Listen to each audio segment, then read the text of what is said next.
Hello, and welcome to On Leading with Greatness. I'm Jim Salvucci of Guidance for Greatness.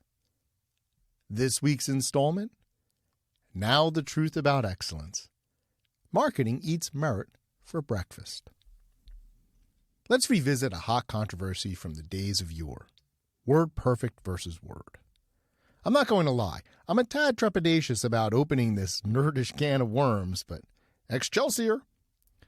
I'm old enough to remember cranking out documents on WordPerfect, which the fossil record will show was a popular word processing software of the 1900s. Heck, I'm old enough to remember my first mind-blowing experience with correction tape on an electric typewriter. But I'm not a nostalgic fool, pining for the days of wall-anchored telephones and gasoline with lead. Still, WordPerfect's downfall is the ideal allegory for the point I want to make. Back then, the battle was between WordPerfect and Microsoft Word. The main dig against WordPerfect?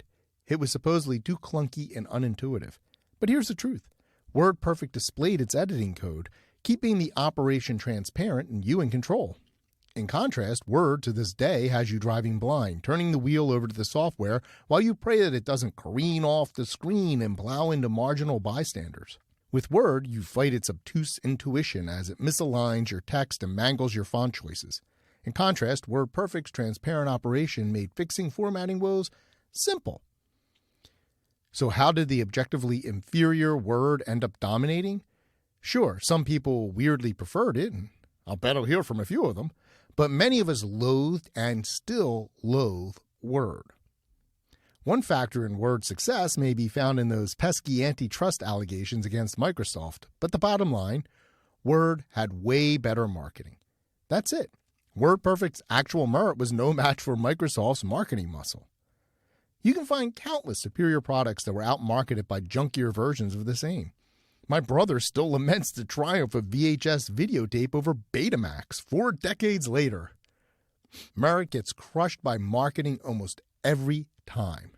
To put it succinctly, marketing eats merit for breakfast. Need more evidence? Ever heard of liquid death? Sounds cool, right? It's got to be some edgy alcohol or energy drink, right? The company's superb at positioning and plugging its brand everywhere. I first spotted it in a health food store of all places. As of March 2024, Liquid Death rocked a $1.4 billion valuation.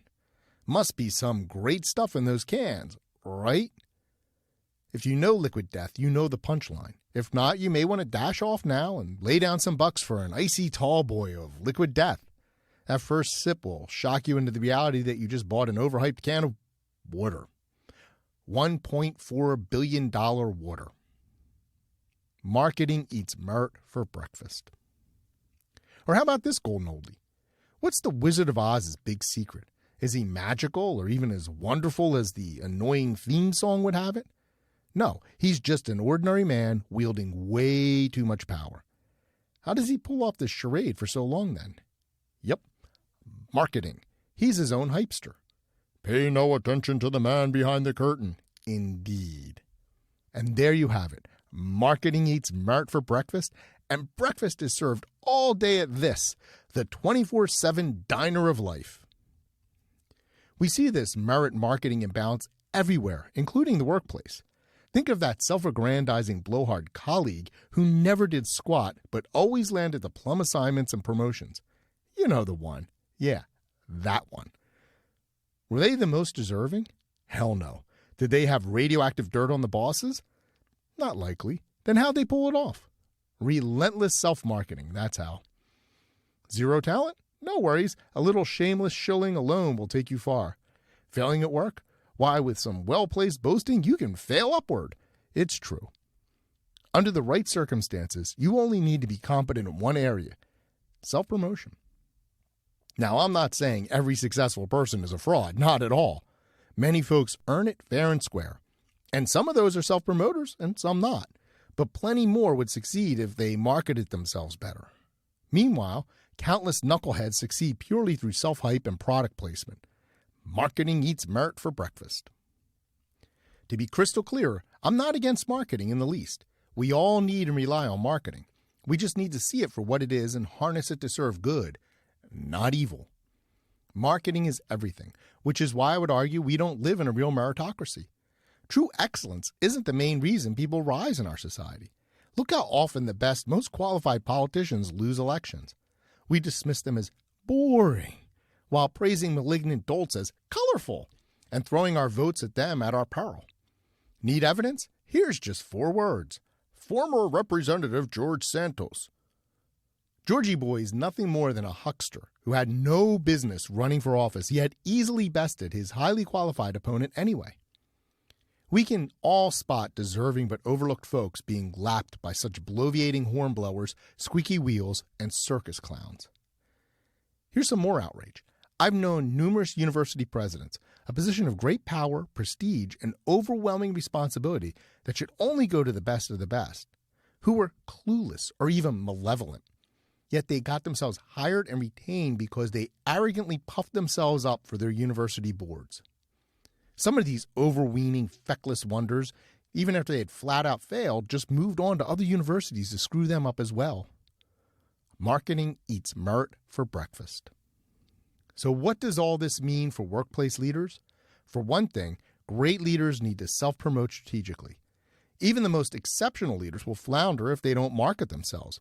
Moreover, they need to be hyper-aware of marketing's power and merit's relatively small influence.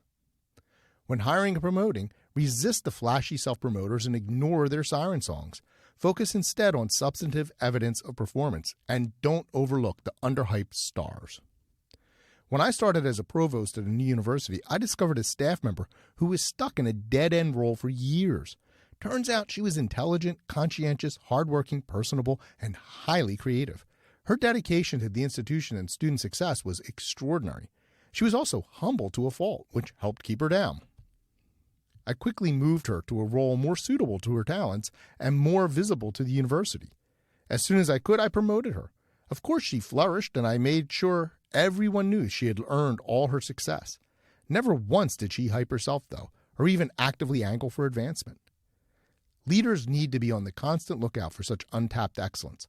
Often the most decent and even wonderful people are the most reluctant to show off at all and are hidden in plain sight. So, if it isn't clear, let me reiterate. Marketing eats merit for breakfast. For every wonderful word perfect, there is a woeful word to crush it. For every overly ballyhooed liquid death, there's some delightful springboarder brand struggling for shelf space. For every fraudulent wizard, there is a Dorothy getting things done. This dynamic plays out in the workplace as well, which is why great leaders need to see beyond the razzmatazz, lifting up the best over the loudmouth braggarts. They also must learn to boost themselves so they will survive and succeed. Only then does merit stand a chance against the grind of the marketing machine. How effectively do you market yourself? How actively do you ignore the hype and elevate merit? Great leaders have a duty to discover merit amidst the noise of marketing, and I can help. Unlock the great leader within. Download my free resource, the Transform to Greatness Toolkit, now at www.thegreatleadershiptoolkit.com. I look forward to hearing from you.